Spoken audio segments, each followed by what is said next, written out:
लाल सागर में हालात फिर से खराब होने की खबर है। अमेरिका का कहना है कि यमन के हौती विद्रोहियों ने इस व्यापारिक समुद्री रूट पर नेवी हेलीकॉप्टरों और व्यापारिक जहाजों पर हमला किया है। अमेरिकी सेंट्रल कमांड सेंटकॉम के मुताबिक हूती आतंकवादियों ने 4 बोट का इस्तेमाल कर इस हमले को अंजाम दिया। अमेरिका नौसैनिकों ने बचाव में जवाबी फायरिंग की, जिसकी वजह से हूती आतंकवादियों की 3 बोट डूब गई। हमारी आज की रिपोर्ट भी इसी विषय पर है। चलिए समझते हैं क्या है यह पूरा मामला। नमस्कार, मैं यशस्वी जोशी स्वागत करती हूं आपका यूबीई न्यूज़ में, जहां हम न सिर्फ खबरें लाते हैं बल्कि उसका बारीक और सटीक विश्लेषण भी करते हैं। आज की रिपोर्ट में हम चर्चा करेंगे इस विषय पर और क्यों आने वाले समय में क्यों यह पूरे विश्व के लिए यह एक नया जियोपॉलिटिकल सेंटर ऑफ अट्रैक्शन होने वाला है। यमन में हौती विद्रोहियों ने गाजा पर इजरायल की बमबारी में जवाब में नवंबर में मध्य के निचले लाल सागर से यात्रा करने वाले वाणिज्यिक शिपिंग जहाजों पर हमले काफी तेज कर दिए हैं। कुछ अवसरों पर हौती व्यापारी टैंकरों पर चढ़ गए या चढ़ने की कोशिश कर रहे हैं। दूसरों पर उन्होंने ड्रोन और मिसाइलों से मालवाहक जहाजों को निशाना बनाया है। अधिकांश मामलों में क्षति न्यूनतम रही है, लेकिन नवंबर के मध्य में एक टैंकर गैलेक्सी लीडर का सफलतापूर्वक अपहरण कर लिया गया। पिछले सप्ताह में खतरे इस हद तक बढ़ गए हैं कि मर्स्क, एमएससी और अन्य शिपिंग समूहों ने यातायात रोक दिया है, उसका मार्ग बदल दिया है, जबकि अमेरिका ने हमलों के खिलाफ शिपिंग की रक्षा के लिए एक समुद्री गठबंधन की घोषणा की है। हमास के 7 अक्टूबर के पहले से प्रेरित गाजा में युद्ध ने दुस्वप्न परिदृश्य को जन्म नहीं दिया है।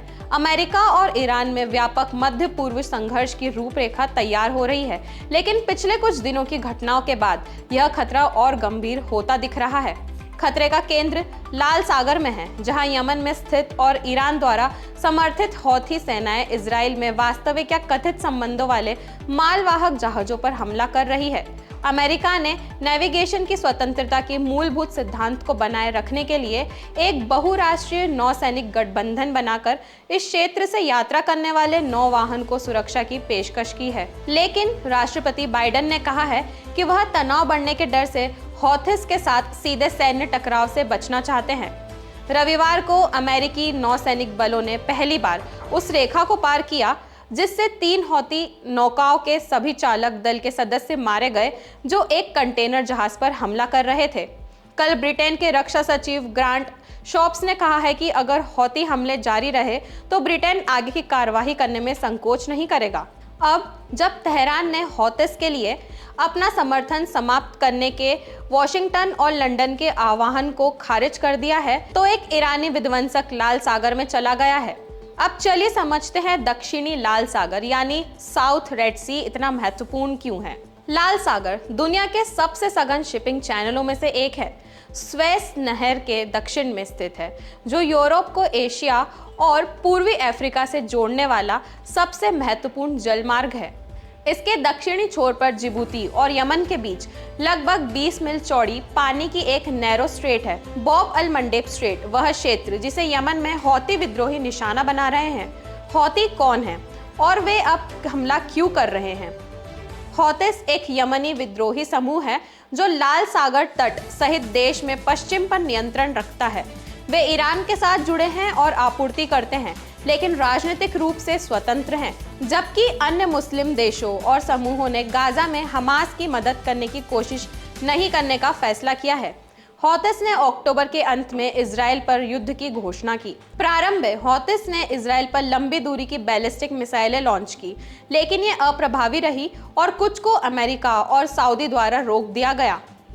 हालांकि नवंबर के मध्य से समूह ने वाणिज्यिक शिपिंग पर हमला करने पर ध्यान केंद्रित करने के लिए रणनीति बदल दी, जिसकी शुरुआत गैलेक्सी लीडर की जब्ती से हुई, जिसके शरीर पर पहने जाने वाले कैमरों से फिल्माए गए एक नाटकीय वीडियो में कैद किया गया था। हौथिस ने शुरू में कहा था कि केवल इजराइल जाने वाले जहाजों को निशाना बनाया जाएगा।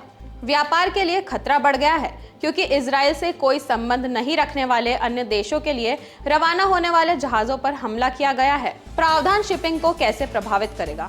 मर्स्क, हैपेग लॉयड और एमएससी सहित प्रमुख शिपिंग कंपनियों ने पिछले सप्ताह लाल सागर का उपयोग नहीं करने का निर्णय लिया है। थिंक टैंक अटलांटिक काउंसिल के अनुसार बाजार हिस्सेदारी के हिसाब से 10 सबसे बड़ी शिपिंग कंपनियों में से 7 ने लाल सागर में परिचालन निलंबित कर दिया है। कुछ जहाजों को अफ्रीका के दक्षिणी सिरे पर केप ऑफ गुड होप के आसपास मोड़ा जा रहा है, जिससे उनकी यात्रा का समय 2 सप्ताह तक बढ़ गया है। सोमवार को बीपी ने लाल सागर के माध्यम से तेल और गैस के सभी शिपमेंट रोक दिए। उच्च जोखिम वाले क्षेत्रों के माध्यम से नौकायन के लिए बीमा जोखिम प्रीमियम भी बढ़ रहे हैं। शिपिंग कंपनियों द्वारा भुगतान किए जाने वाला यह जोखिम प्रीमियम दिसंबर की शुरुआत में जहाज के मूल्य का केवल 0.07% था, लेकिन हाल के दिनों में लगभग 0.5% से 0.7% तक बढ़ गया है। अमेरिका के नेतृत्व वाले ओपीजी के गठन के बावजूद यह स्पष्ट नहीं है कि वाणिज्यिक शिपिंग समूह कब कितना आश्वस्त महसूस करेंगे कि वे अपने जहाजों को बॉब अल-मंडेब स्ट्रेट से फिर से गुजरने की अनुमति देंगे। अब बात करते हैं कि कैसे उपभोक्ता इससे प्रभावित होंगे। तेल और जीवाश्म गैस की कीमतें इस खबर से बढ़ी कि बीपी लाल सागर के माध्यम से शिपमेंट रोक रहा है। विशेषज्ञों का कहना है कि यदि जहाजों पर हमला जारी रहा और अधिक तेल कंपनियां लाल सागर के माध्यम से शिपमेंट रोक देती है तो ऊर्जा लागत में वृद्धि और होने की संभावनाएं हैं। इस बीच शिपिंग कंपनियों के पास द्विआधारी विकल्प है: लाल सागर के माध्यम से यात्रा करने के जोखिम और बढ़ी हुई बीमा लागत का सामना करना, या अपने जहाजों को मोड़ना। दोनों में उच्च लागत का जोखिम होता है। हालांकि अफ्रीका के आसपास जहाजों को मोड़ने से देरी का जोखिम भी होता है। तो यह थी हमारी आज की खास रिपोर्ट, और यह आपको कैसी लगी हमसे ज़रूर साझा करें। और यूबी न्यूज़ आपके लिए लाता रहेगा देश विदेश से जुड़ी खबरें। धन्यवाद।